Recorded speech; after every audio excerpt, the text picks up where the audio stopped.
大家中唔中意種水貨？呢期我日日都喺度出種水貨嘅掛件，白冰全部起熒光。呢一個呢，就係早幾日做出嚟嘅，好膠潤、好舒服嘅一個白冰料。葫蘆呢個題材好多人中意，就係因為葫蘆平安球係最多人請，同埋好百搭。好長久，平安球你睇似好簡單，其實佢對料嘅要求好高。呢個冰飄羊鹿好大個平安球，成個嘅大細同埋厚度都好夠，成手嘅佛工每一個傷痕都唔一樣。中意白冰又中意佛工嘅朋友，呢件貨嘅大細厚度都係非常之有質感同埋大氣。呢兩件細細地嘅小佛工，品質絲毫不遜色，成個冰飄花好舒服嘅開面，小千價位到大千到小萬價位嘅葫蘆應有盡有，但係唔等於小千就係料唔好。每一件呢都係淺啲冰種嘅料咧開出嚟嘅。中意葉子如意瓜果豆嘅朋友可以睇呢個，我哋就做咗好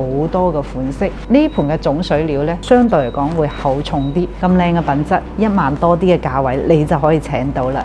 翡翠呢個行業係消費者同商家信息最唔對稱，誠信係我哋最基本嘅基石。如果連呢點都冇，係冇可能做咁多年嘅。做翡翠同其他行業一樣，每日喺度出新貨。作為一個做貨嘅人，從原料到設計到成品，每一個點滴我哋都係要花盡心思。亦都歡迎大家係嚟線下去睇睇實物，親身體驗，去感知翡翠佢嘅質感係點樣。